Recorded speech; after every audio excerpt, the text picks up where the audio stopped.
Well, good morning and welcome to Health Talk here on AM 1270 and 96.5 FM KXBX. I'm Paul Thomas. In the studio with me today, as always, Bill Kearney of Northlake Medical Pharmacies. Bill, how are we doing today? We're doing great. Kind of gearing up for the fair this week. Last weekend I went to Ferndale to the Humboldt County Fair and the horse races, which were mule races and horse races. And mule races. You know, I don't know how to bet on horses, so I bet on something stupid because so I put $20 on this mule that was a 9-2, a really high payoff, but not supposed to win anything. I won $396. Did you really? And wow. And then there were 7 more races that were left, and I just kind of, I think I lost about $100. I only had $20 to spend, and I spent that the first minute and won that $396. Wow. Never did get down and go through I always enjoy the fair like we have here with, the corn dogs and all the stuff that's healthy for you. It's always, that fair food is unbelievable. But unbelievely bad. But unbelievably bad for tasting, you. But yeah. They had these great big dishes of onion rings boy. And they devote entire shows on like the Travel Channel to just fair food. I know. Have you ever seen them? Oh yeah. And I just watch them going. Fried ice cream and all kinds of deep fried butter. Yeah. Have you seen that? Oh one? yeah. The fair, the Iowa State Fair, which is where I grew up. They have some of the fried cream whip and everything you can think of. Anything that's fat and then fried and. Well, I noticed that our fair here, maybe 2 years ago, or maybe it was just last year. There's now a fried food booth now here too, where you can get Oreos and Twinkies and stuff. I've seen that here. So well, thanks for pointing that out. I know it'll be interesting to see if it's back again this year. I'm always I always get a little adventurous when I go to the fair. I try to be, and let's see, a couple of years ago they had a guy here, and I did the alligator. I did too. You did the alligator and the frog legs. Yeah. I tried those, and of course he was bringing them to me at our booth, so I'd announce him on the radio. So he brought me all kinds of weird stuff. What was the other one that I had? Emu. I think it was, or ostrich, emu or ostrich. Yeah, I mean, it's all good stuff, The frog legs were a little strange, but they tasted a little grassy. I've had frog legs before. In fact, I used to, there's one of the listeners to our show that lives in the Oaks. He has, we used to go take a boat and go down the channel off Highway 5 and just with a headlight on your helmet, and that would paralyze the frogs, and then you just grab them. Oh, wow, yeah. Until my neck got so bad that I couldn't. I mean, you're laying flat, and then you're going right up to the edge, and then we'd have a fried frog leg dinner, which was really good. One of my friends has a French background, and he would put them in some kind of a creamy sauce, and they were really good. Probably not good for you, but... I don't know. I mean, they're pretty lean meat. Very tasty. Yeah. I had, I don't know if I told you when I was in Wisconsin a couple of weeks ago, I had bison. Oh, no. And a friend of mine is an East Indian. He owns 20-some stores in New Jersey. And I'm having, and this was a board meeting. We're all around a table in Madison, Wisconsin, in a restaurant. And he says, "Would you mind if I had a little piece of your bison?" And I said, "Well, I didn't think you could eat beef." He says, "I can't eat beef." But he said, "I was just in France, and I had emu, and I've had ostrich." And he says, "Bison is not considered beef." No. Yeah. So he ate about half of my buffalo. So very lean meat and very good for you. And I bought some buffalo burgers from the ranch that you stop by, and I didn't realize how lean the meat is, and went to barbecue them and completely overcooked them. I mean, they were basically hockey pucks when I was done with it, and then I spoke with somebody that we were having some friends over, and they told me this after the fact. They said, when it comes to bison or buffalo, You know, it's such a lean meat. You don't really even have to cook it very long. You just sear it, well, and it's good. You know, I ordered mine medium rare, and I could barely cut that. Yeah. But it was very tasty, and the waiter said, "This is going to be the leanest piece of meat you've ever had." And I said, "I'm not sure I like that because the fat kind of flavors it." You know? Yeah. But it wasn't bad at all. It was, and you know, anything healthy probably doesn't taste as good as anything else. But we got to get on to your health, and of course, this is going to be a hot one this weekend. We have, as well as working the fair for my wife for Rotary. I will be on Monday. I'm taking 4 people out. We are taking another couple and my wife out on our pontoon boat for an auction item that we had for Tango Mike, and it's going to be like 106 degrees out there. So we're trying to caution everybody about the extreme heat and to avoid heat stroke and avoid having just signs of a heat-related illness, which is pretty hard to avoid. I was looking at the temperatures yesterday in Las Vegas and Palm Springs, 116.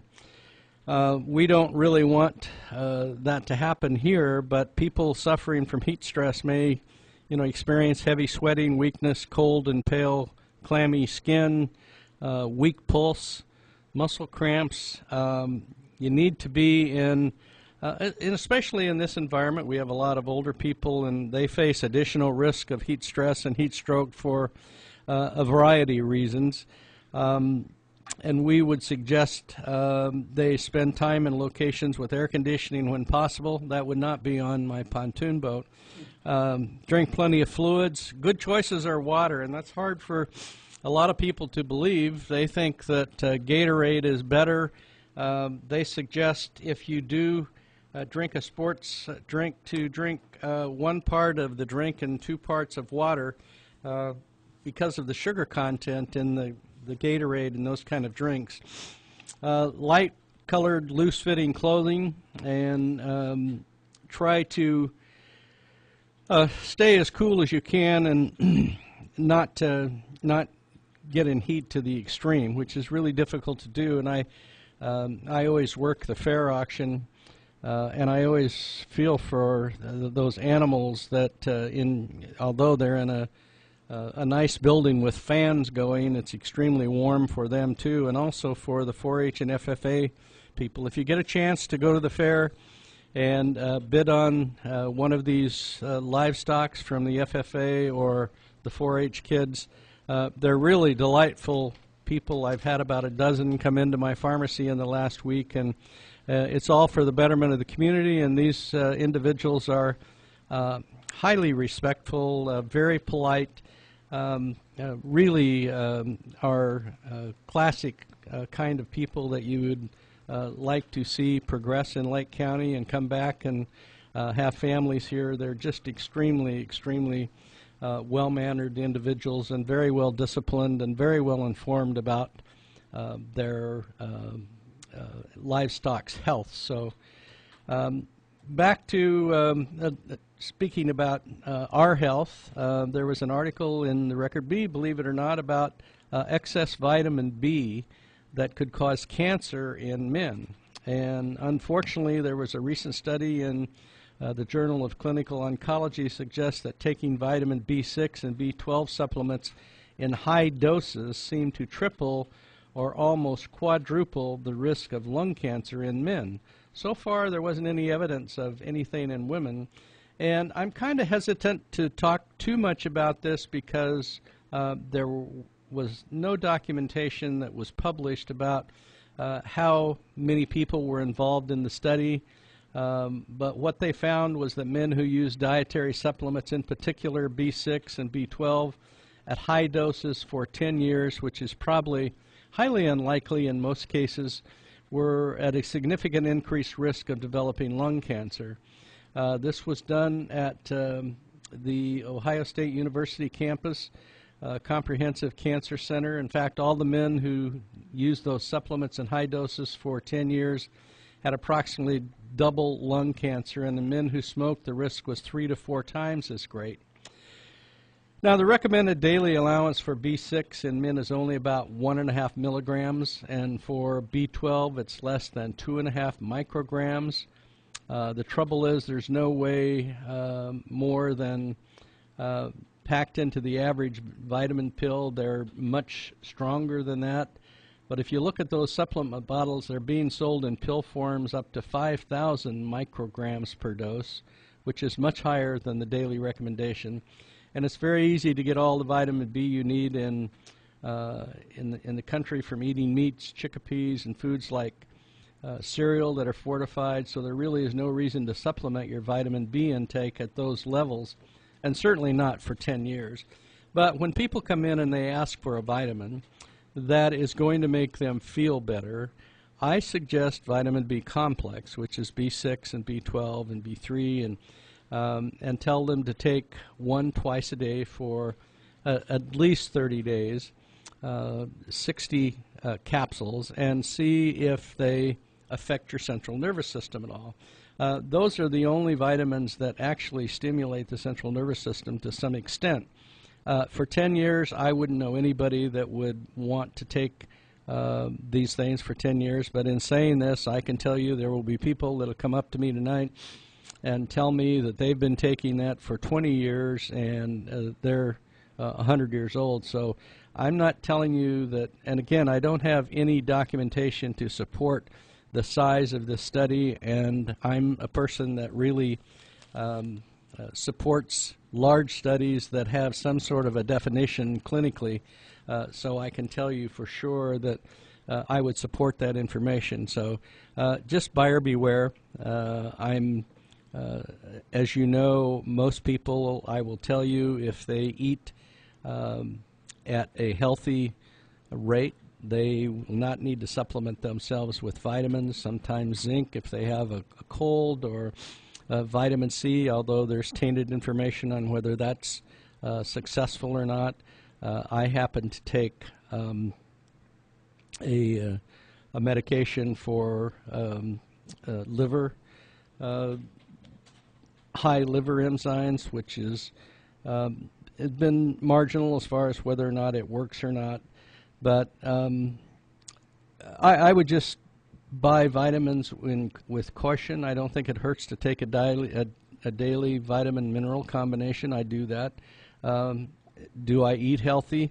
Most of the time I try to, but like this morning, I normally have 3 eggs, which people who are down on dairy products and eggs and things like that would say that I'm lowering my risk, and then you'll look at it on WebMD or the Mayo Clinic, and they'll say eggs are wonderful for you. So, but this morning I was too busy doing other things, and I had nothing but a couple of cups of coffee.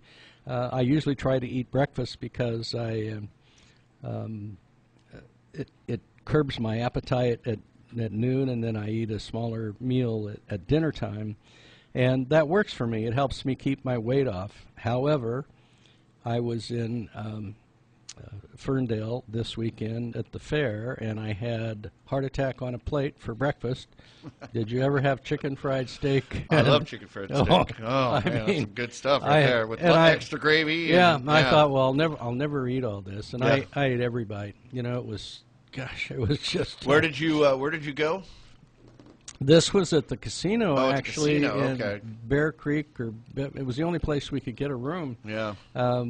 The restaurant where we eat there, the Ivanhoe, we had to have reservations a year ahead of time to get in there. And a good friend to get in for the restaurant? To get into the restaurant. Oh my goodness! And wow. a good friend of mine who has Ring Pharmacy in Ferndale, by the name of Tom Renner, is. Of course, he has a box at the races, and he's been in Ferndale for years. And he suggested that last year because we couldn't get in. My son lives in Ferndale. He works for a communication company, and he had told us last year we finally got into the people that own it are wonderful people, but it is one of the prime areas to have a really exceptional meal.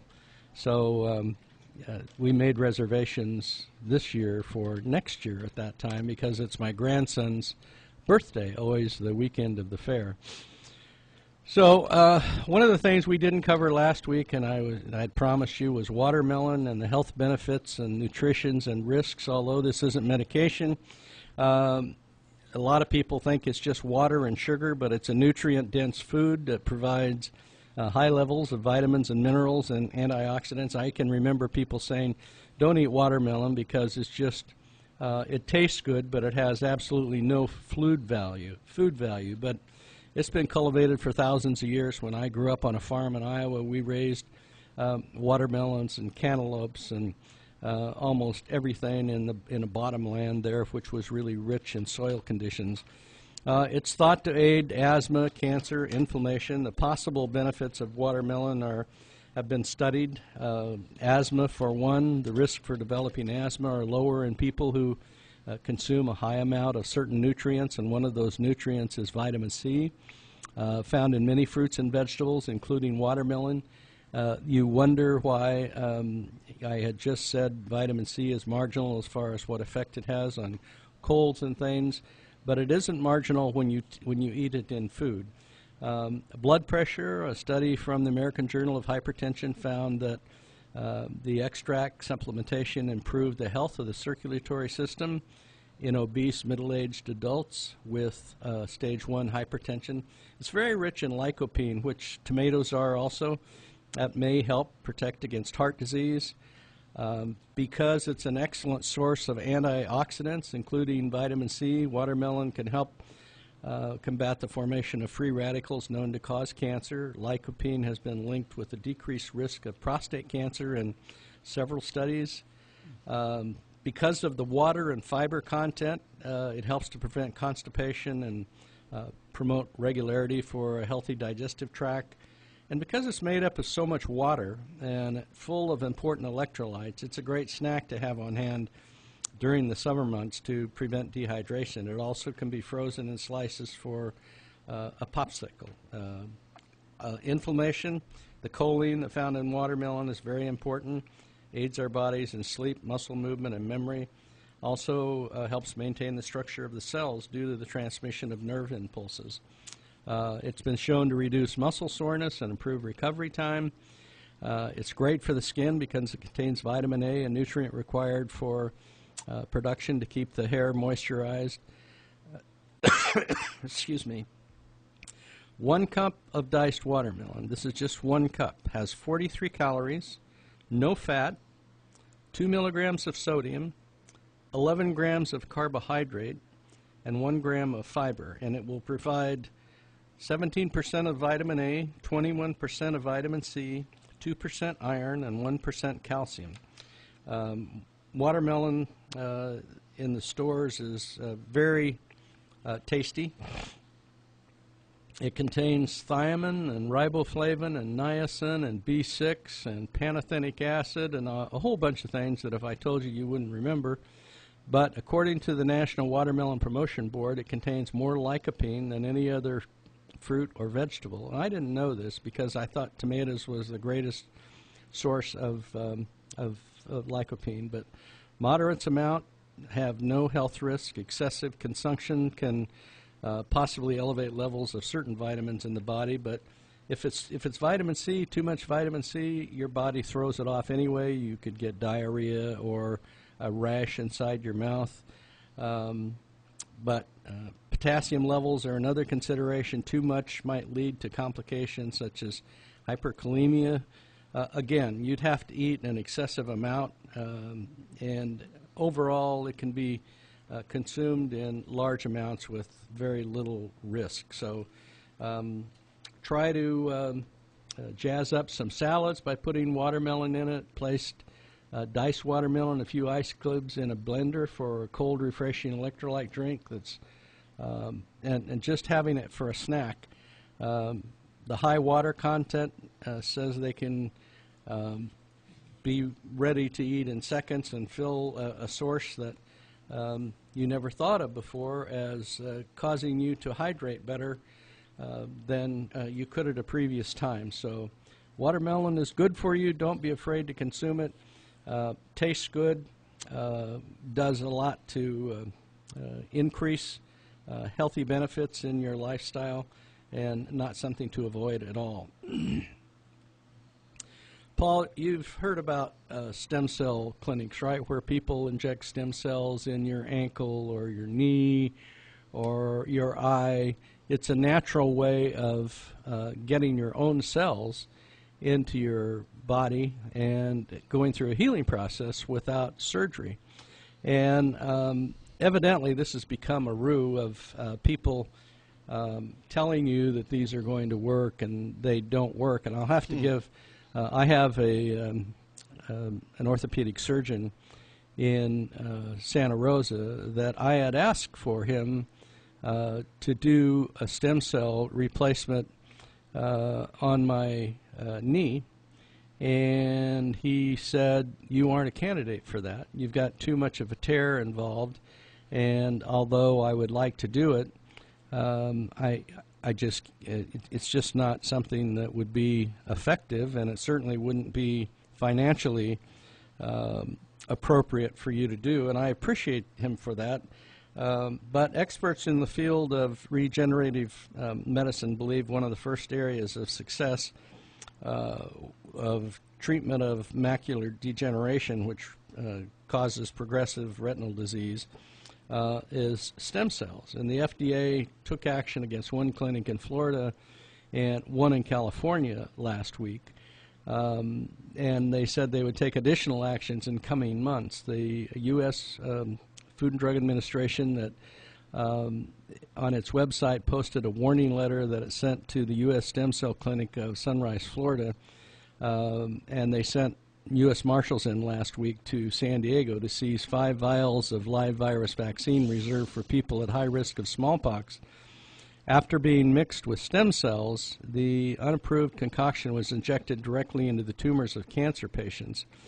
They insisted they weren't violating the law as it's currently written, but it's appropriate and harmful to state that that their clinic was not sterile and were completely compliant with the regulations of procedures. Now keep in mind that we had to disband our compounding laboratory the 1st of January because we weren't sterile. Now we weren't doing sterile solutions or sterile compounds. The procedures we had were not injectable, were not to be instilled in the eye, and didn't require us to be sterile. In this cases, they do. The stem cell immune is one of the things that have to be sterile. It was voluntarily participating. This co-founder of the Stem Cell Treatment Center had been approved by basically bioethics committee that weren't okayed by the law. And they said they provided their services gratis for compassionate purposes and no patient was ever charged. But the vaccine that was seized by the FDA said that all of the early safety and study patient data was submitted in detail, and it did show some safety, but it would require more regulations. Many patients have suffered great harm and even death as a result of unproven stem cell therapies, and they're hopeful that the increased regulatory enforcement against the clinics will deter this practice. The FDA has been directed to launch a new working group to pursue these unscrupulous clinics. I thought it was not unusual that one was in California and one was in Florida. In the New England Journal of Medicine this year recounted how 3 women aged 72 to 88 with macular degeneration were left blind after a stem cell treatment in an unnamed clinic in Florida. It's taken a long time for the FDA to get into the regulation process with this. There are important distinctions to be made, and the FDA seems to be making those distinctions, suggesting they're putting together this working group. The unfortunate thing is there a law along with the regulation that's enforceable, and will that trigger regulation?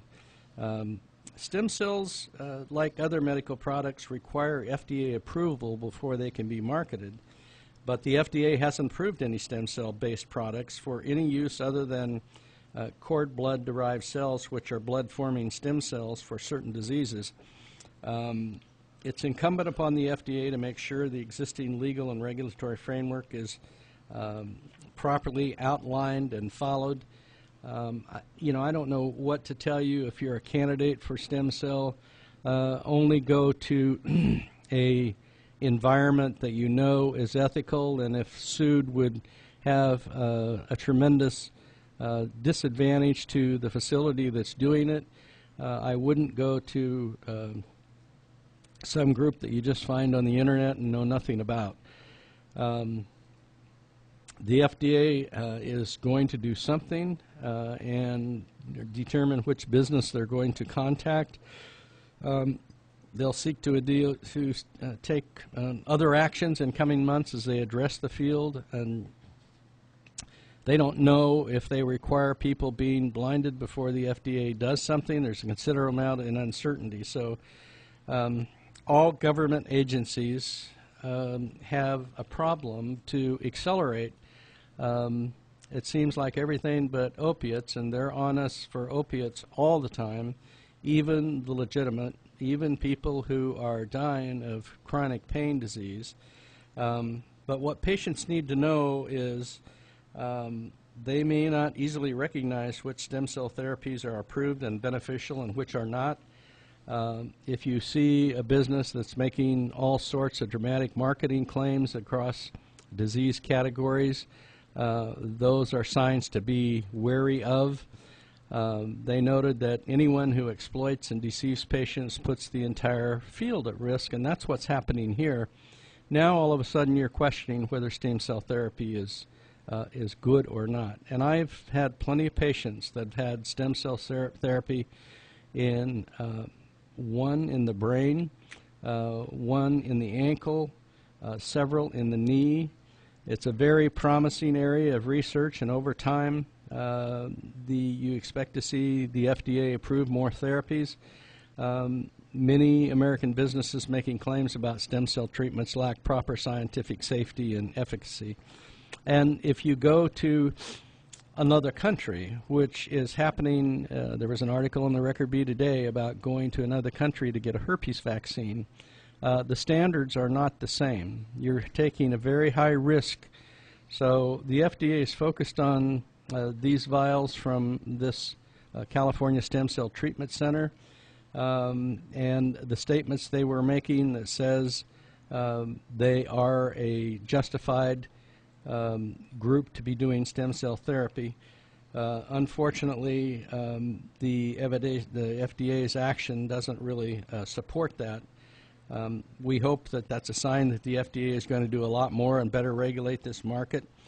Whether or not that happens, it's easy to make the announcements, and whether or not the question is going to be whether anything really comes of it. So I would be very, very careful about getting stem cell therapy and getting it from an acknowledged health treatment center, whether usually related to a hospital. The Sutter system, the Adventist Health System, that would do it within a hospital environment. They certainly wouldn't risk things going wrong to give you something that might enhance their revenue part of their business, but at a high risk for something to go wrong.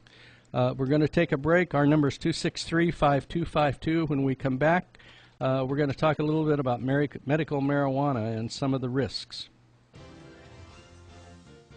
Are you one of those people who wait until you get out on the lake or around the pool to put on sunscreen? Hi, my name is Bill Kearney, pharmacist and owner of Northlake Medical Pharmacies in Lakeport. Don't be afraid of the sun, but change your habits so you can enjoy it without putting yourself at risk. Apply sunscreen 20 to 30 minutes before you go outside, and apply it liberally. Most of us try to get by with less, a lot less, and most of us use a third to a half as much sunscreen as needed. An ounce shot glass is enough for a typical adult if applied correctly. You need to apply it every 2 hours in the water, and remember the sun rays are the most intense between 11 a.m. and 3 p.m.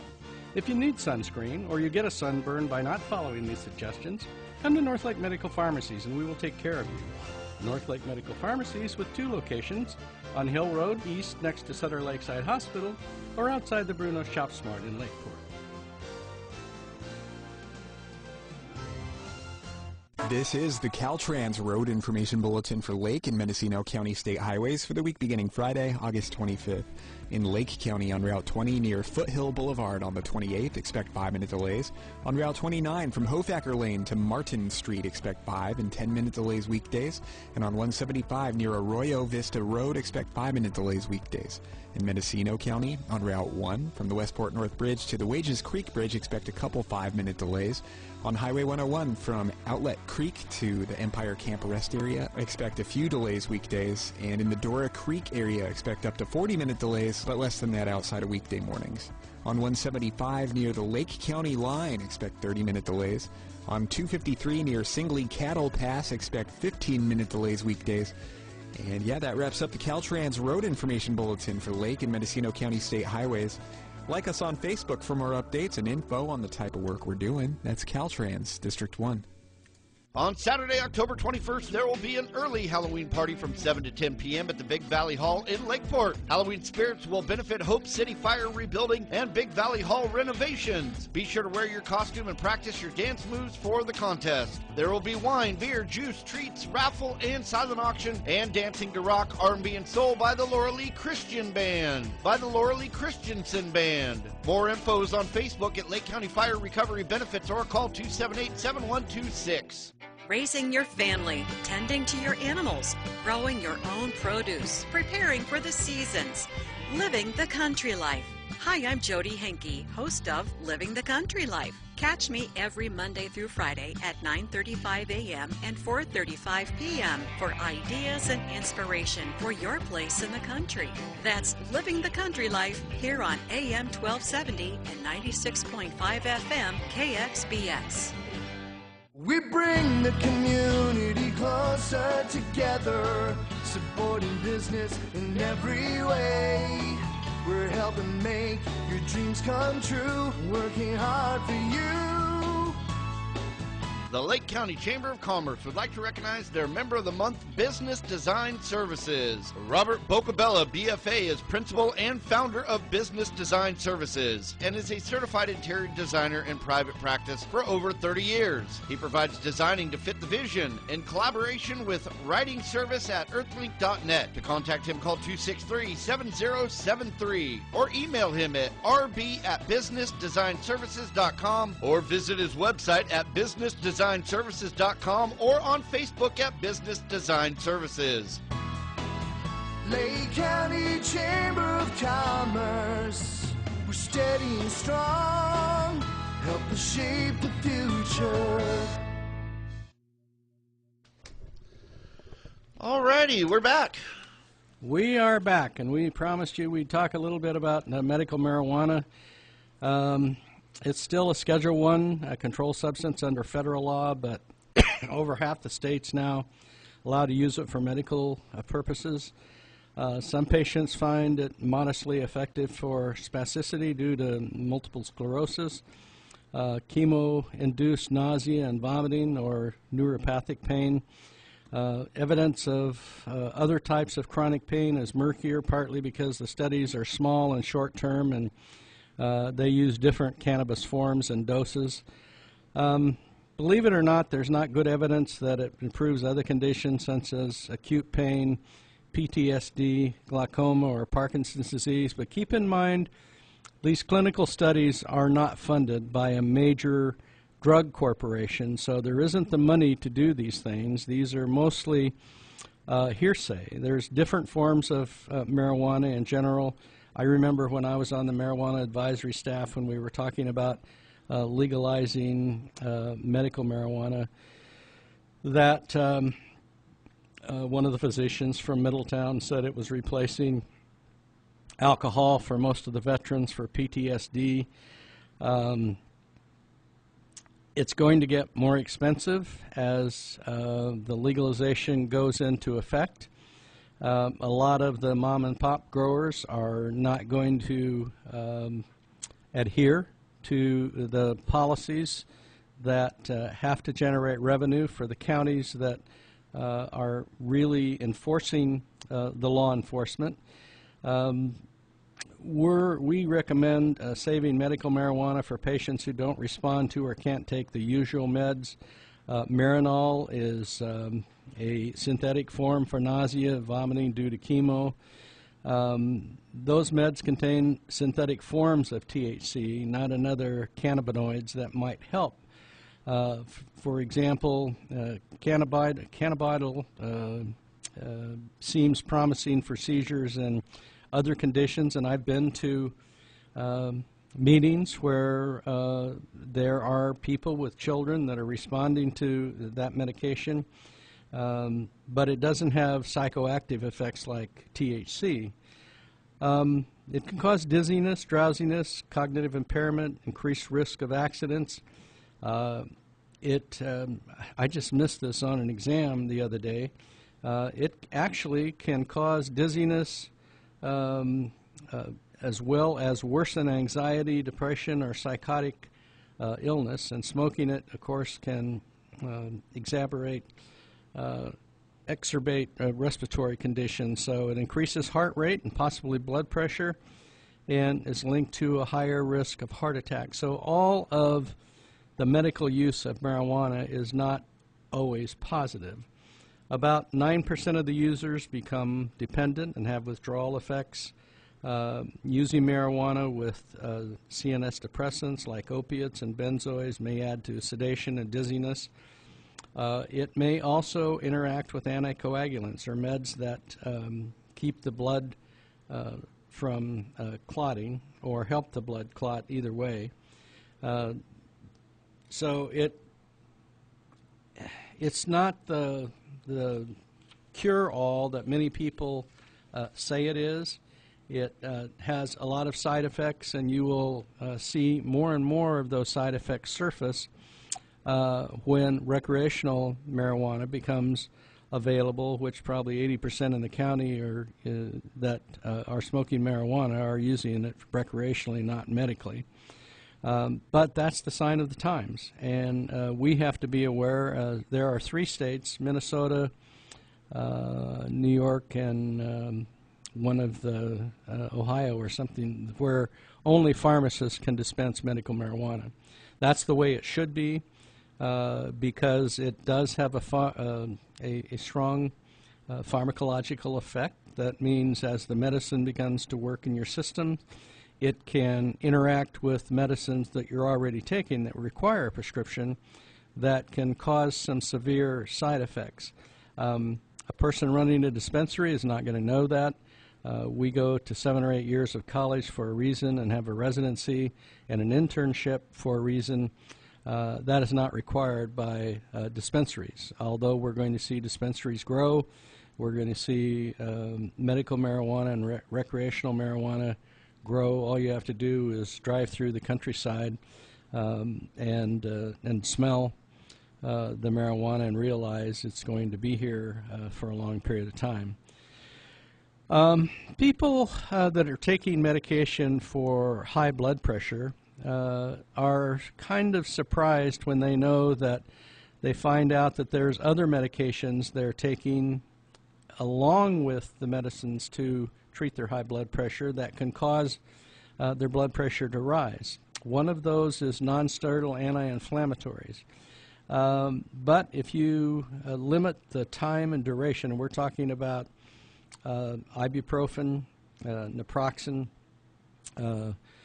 those kind of medications that are non-steroidal anti-inflammatories that have raised the diastolic pressure 5 to 10 millimeters of mercury. And so they're suggesting that we limit the dose, which is 200 milligrams over the counter at a time. But we talked last week about 3,200 milligram being the toxic, the limit as far as taking 4 800 milligrams a day at a time element in between, or suggest using acetaminophen or Tylenol or diclofenac gel, which is used topically to control the pain. Decongestant, not so much loratadine or Zyrtec. Claritin is loratadine, but if you buy the one that is behind the counter that has pseudoephedrine in it, it will raise your blood pressure about 2 milligrams of mercury. But I actually had a patient several years ago that was taking Zyrtec D that was, no, they were taking Dimetapp, which was before these first generation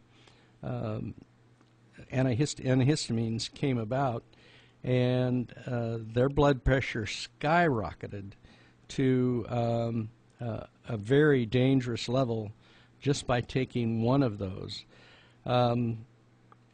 The pseudoephedrine is usually at a risk up to 3 days of a topical decongestant like oxymetazoline, which is Afrin, and any of the long-acting nasal decongestants that are in a spray form that are over the counter are oxymetazoline.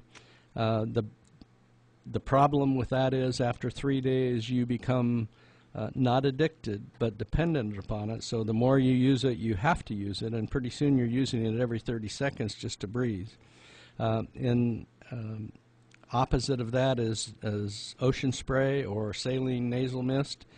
Oral phenylephrine, which is what they put in over-the-counter form of antihistamine decongestant, doesn't seem to increase the blood pressure, but it also doesn't work very well. SNRIs, which are serotonin reuptake inhibitors, moderate doses, such as less than 225 milligrams a day of venlafaxine, or 100 milligrams a day of something like Zoloft, or a SSRI, which is appropriate. Those don't raise blood pressures. ADHD meds. I had a lady come in yesterday that was trying to get a ADHD, which is a stimulant medication, attention deficit hyperactivity disorder, and it's a stimulant in adults that are non-ADHD, and it's a form of an amphetamine, and it increases blood pressure considerably, but not so much for a child with ADHD. So continuing the stimulant and treating the elevated blood pressure for excuse me, an adult is one way to go for a child. But the lady that came in yesterday was having trouble getting this at her pharmacy, which was a chain pharmacy, and they said if they ordered it, it would take them 3 days to get it in. Her son had been recently diagnosed, and we had the drug in question in stock, and it was paid for by our insurance company, and we spent about a half hour getting the medication for her, and she was extremely pleased that we spent this time doing this for her, because it was another form of the drug that was an extended release that she had to have, and we were very successful in getting it covered. But the point of this is the hypertension that it could cause if you're an adult or somebody that raises their blood pressure. We also know that caffeine can cause an increase in blood pressure, and you can drink up to 200 to 300 milligrams, which is a couple of cups of coffee a day, but the occasional use of higher amounts can bump the blood pressure up for about 3 hours. So you will know if your blood pressure goes up. Everybody gets a little bit wired when their blood pressure comes up, and it isn't only coffee, it's these energy drinks also, which are supplements that may increase blood pressure, and you need to monitor your blood pressure if you're taking these and you think that they may be influencing your blood pressure. Then you need to back off of those. I wasn't going to talk about this, but it's because I couldn't pronounce the name of the drug. It's aimed at inflammation that may lower the risk of heart disease and cancer. The drug is called canakinumab, and I expect you to be able to test this when I ask you outside of this studio. Canakinumab. It is, Alaris is the name of the drug under the brand name, and it was approved to treat a type of juvenile rheumatoid arthritis. Costs $200,000 a year, and whether the price would change if the drug became into more general use for heart disease, we don't know. This drug is on the market now. It works differently from cholesterol-lowering statins and medicines that become mainstays in treating and preventing heart disease. If you remember, and I talk about this periodically, statins, which are used to lower cholesterol, are also used for patients who have no high cholesterol, and use it for inflammation, because when you look down through a blood vessel and there's an aneurysm, or it's a little bubble above the artery wall that can burst and cause sudden death, the atorvastatin mainly will act as an anti-inflammatory to keep that from happening. So there are a lot of people that are using statins that are healthy people, that are very athletic, and using it to keep that from happening. This drug works differently from the statin that have become mainstays in treating and preventing heart disease. It has no effect on cholesterol, but instead it reduces inflammation, which researchers have long suspected of playing a role in your blood pressure and cardiovascular disease and cancer. About half the people who have heart attacks have normal cholesterol levels, and researchers think that in some of them the inflammation may contribute to heart and artery disease. But this drug, what's the name of it, Paul? I did not pay attention. I'm going to ask you at the end of the show. All right, now I'll focus. Canakinumab. Canakinumab. Yes, and I'm not going to get... Canakinumab? No. I'm not... Canakinumab. The brand name is Alaris, but Alaris, I'm not going to accept that when I ask you later. Canakinumab. All right, I'm going to read it. Okay. But the problem with this drug is it suppresses part of the immune system and increases the risk of infection. It's used some for lung disease now, but deaths from infection in the study appeared to match lives saved by the drug, so there wasn't any difference in overall mortality between the groups that got the placebo and got the drug. This drug is much stronger than the statins and works much faster by a different route than more anti-inflammatory medicines like aspirin and ibuprofen. It inhibits a substance called interleukin-1B, which causes systemic inflammation. Statins also reduce the inflammation, but not as much as the newer drug. The new study included only people who had blood tests showing higher inflammation levels, even though they were already taking statins and had lowered their bad LDL to accepted levels.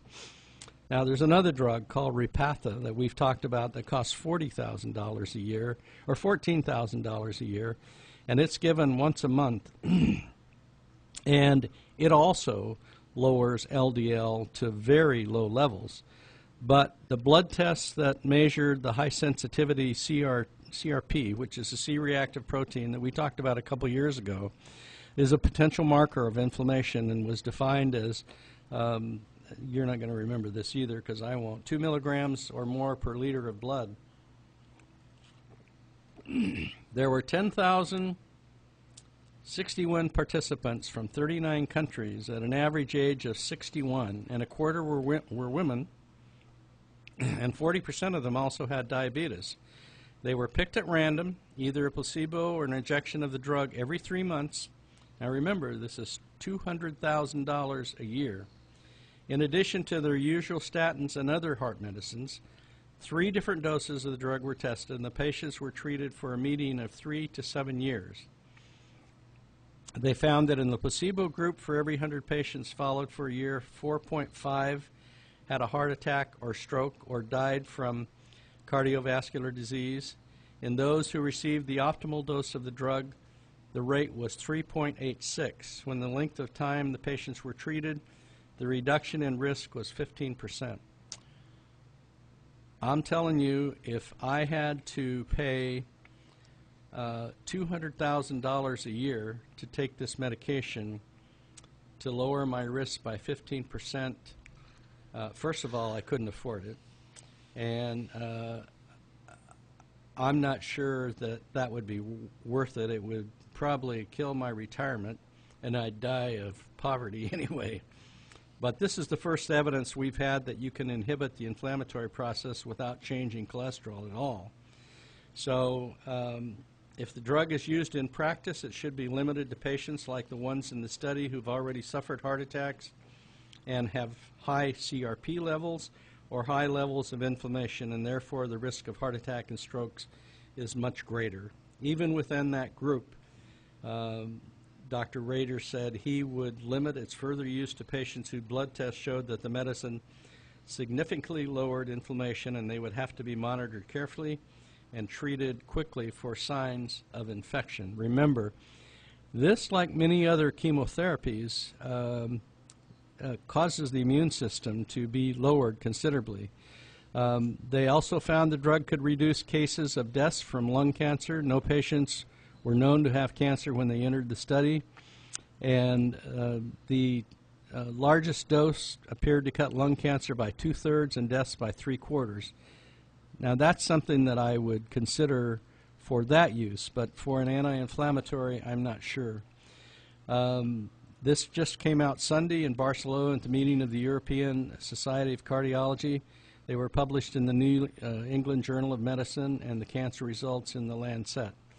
There's an older, much cheaper anti-inflammatory drug called methotrexate. It's also been studied to reduce cardiovascular risk. And if that works, it might be a more practical treatment. And that study is also paid for by the federal government. So this is a pretty impressive finding, and it makes sense. If the finding holds up, the drug might reduce cancer risk in former smokers. Worldwide, lung cancer kills about 1.7 million people a year and is expected to take nearly 156,000 lives in the United States in 2017. The study also found the drug lowered risk in people who still smoked. That didn't mean they could just take the drug and keep smoking and figure they were safe. Quitting is still the best way. This article is in the New York Times yesterday. And I saw it in several other parts of the internet from other health sites, and I thought it was something that we should really talk about, because although it's not affordable right now, it's something that certainly may be lowered in the future and may save your life. And the name of that drug, Paul, is called what? Canakinumab. Canakinumab. Not bad. Am I close? Yeah, C-A-N-U. No, I can't. Canakinumab. I had to go on the website, C-A-N-A-K-I-N-U-M-A-B, and there's a website that will pronounce drugs or names that you can't pronounce. Oh, really? It'll say it out loud? That's funny. Sometimes it's in a different language, but and that sounds like it is, but it really isn't. You'll see a lot more attention paid to the management of non-alcoholic fatty liver disease as it becomes more common. I have seen several articles on this lately, and I'm not sure, but up to 100 million Americans have this buildup of fat in the liver, usually without any symptoms. It often goes in hand with obesity, high cholesterol, insulin resistance, and diabetes. 20% of the patients with this non-alcoholic fatty liver disease, we always think about cirrhosis and those kind of things, but is the more severe form with inflammation and sometimes fibrosis. It's set to be the top reason for liver transplants in the United States by 2020. What's interesting is I noticed that if you're having an MRI or if you have gallbladder disease or pancreatitis or something, this diagnosis comes up many times. Get used to hearing the term NASH, N-A-S-H, because it is part of the risk of the future, especially if we continue to show obesity and overweight for reasons of our health being a high risk. The tough part is that meds haven't shown to decrease the risk of cirrhosis or liver transplant or death. Guess what? You go back to the same thing, diet and exercise. If you aim for a 3 to 5% weight loss to reduce liver fat, at least 7 to 10% to reduce inflammation and possibly fibrosis, you optimize meds for dyslipidemia, which is high cholesterol, diabetes, hypertension. Statins for the dyslipidemia or to lower cardiovascular risk. That statins can safely be used in non-alcoholic fatty liver disease. Metformin and other diabetes meds for glycemic control. Crestor up to 45 milligrams a day for patients with or without diabetes. It seems to reduce liver fat, inflammation, and fibrosis. But you're going to have edema, which is excess fluid, weight gain, and heart failure. I don't know what to tell you. I don't know how endemic this is. I don't know how much we should be concerned about it. I think you can make an issue of diet and exercise and probably work. I will tell you, as doing medical therapy management now, if you're a diabetic, they're requesting your physician put you on a statin for the inflammation, even if you don't have a high cholesterol problem. So I was just doing some yesterday, and I put on there the physician, the patient decided she didn't want to experience taking one more medication, and she took quite a few, and the doctor agreed with her. I don't know what the insurance will do to keep her from getting forced to be on a medication she doesn't want to be in. Probably increase her cost of her medication or her copay, so she's going to be paying more money. So in the future, we'll see what non-compliance means on these medications. We are paid by the insurance company to suggest those differences in your medical therapy management, and if we do, it makes you healthier. I'd like to remind you that we're Northlake Medical Pharmacies with 2 locations for you at 5136 Hill Road East across from Sutter Lakeside Hospital. Call us there at 263-6192. And outside the Bruno Shop Smart at 347 Lakeport Boulevard, call us there at 263-1328. And we'll see you at the fair, Paul.